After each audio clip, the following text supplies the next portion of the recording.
Welcome back to Scriptures Alive. Let's jump right in with Mosiah chapter 21. And it came to pass that Limhi and his people returned to the city of Nephi, and began to dwell in the land again in peace. And it came to pass that after many days the Lamanites began again to be stirred up in anger against the Nephites, and they began to come into the borders of the land round about. Now they durst not slay them, because of the oath which their king had made unto Limhi, but they would smite them on their cheeks, and exercise authority over them, and began to put heavy burdens upon their backs, and drive them as they would a dumb ass. Yea, all this was done that the word of the Lord might be fulfilled. And now the afflictions of the Nephites were great, and there was no way that they could deliver themselves out of their hands, for the Lamanites had surrounded them on every side.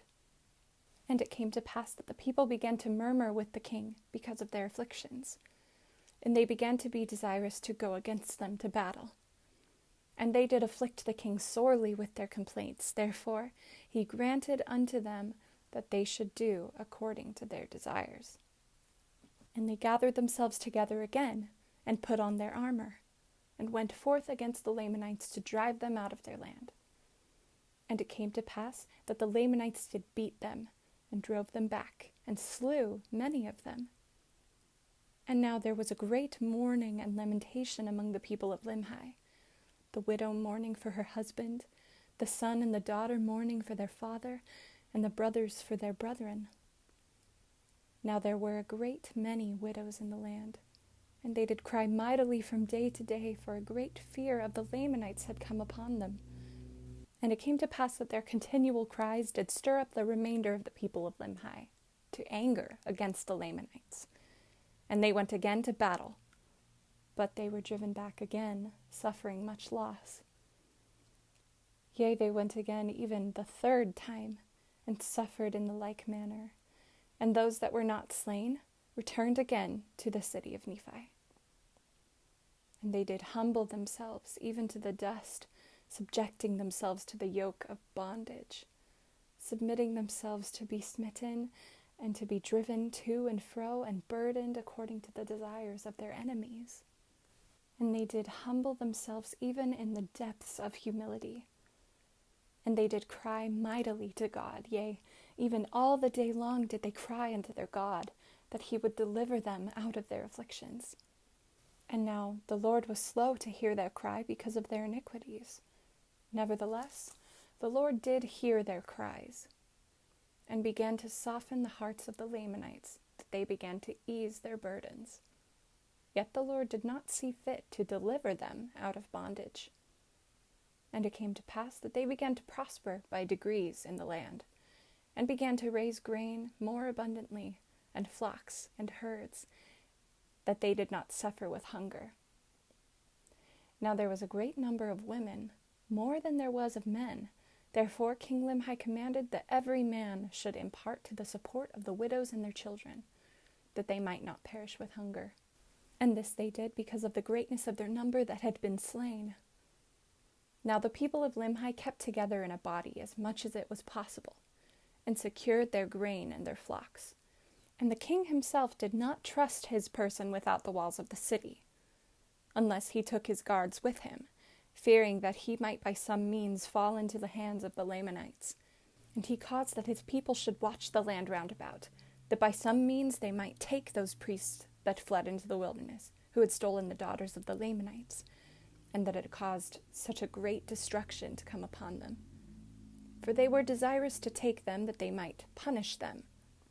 For they had come into the land of Nephi by night, and carried off their grain and many of their precious things. Therefore they laid wait for them. And it came to pass that there was no more disturbance between the Lamanites and the people of Limhi, even until the time that Ammon and his brethren came into the land.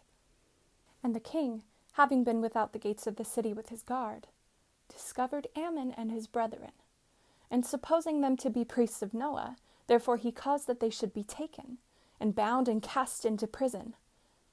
And had they been the priests of Noah, he would have caused that they should be put to death. But when he found out that they were not, but that they were his brethren, and had come from the land of Zarahemla, he was filled with exceedingly great joy. Now King Limhi had sent, previous to the coming of Ammon, a small number of men to search for the land of Zarahemla, but they could not find it, and they were lost in the wilderness. Nevertheless, they did find a land which had been peopled, yea, a land which was covered with dry bones, yea, a land which had been peopled and which had been destroyed. And they, having supposed it to be the land of Zarahemla, returned to the land of Nephi, having arrived in the borders of the land not many days before the coming of Ammon. And they brought a record with them, even a record of the people whose bones they had found, and it was engraven on plates of ore. And now Limhi was again filled with joy on learning from the mouth of Ammon that King Mosiah had a gift from God, whereby he could interpret such engravings. Yea, and Ammon also did rejoice. Yet Ammon and his brethren were filled with sorrow, because so many of their brethren had been slain. And also that King Noah and his priests had caused the people to commit so many sins and iniquities against God. And they also did mourn for the death of Abinadi, and also for the departure of Alma and the people that went with him, who had formed a church of God, through the strength and power of God, and faith on the words which had been spoken by Abinadi. Yea, they did mourn for their departure, for they knew not whither they had fled. Now they would have gladly joined with them, for they themselves had entered into a covenant with God to serve him and keep his commandments. And now since the coming of Ammon, King Limhi had also entered into a covenant with God, and also many of his people, to serve him and keep his commandments. And it came to pass that King Limhi and many of his people were desirous to be baptized, but there was none in the land that had authority from God.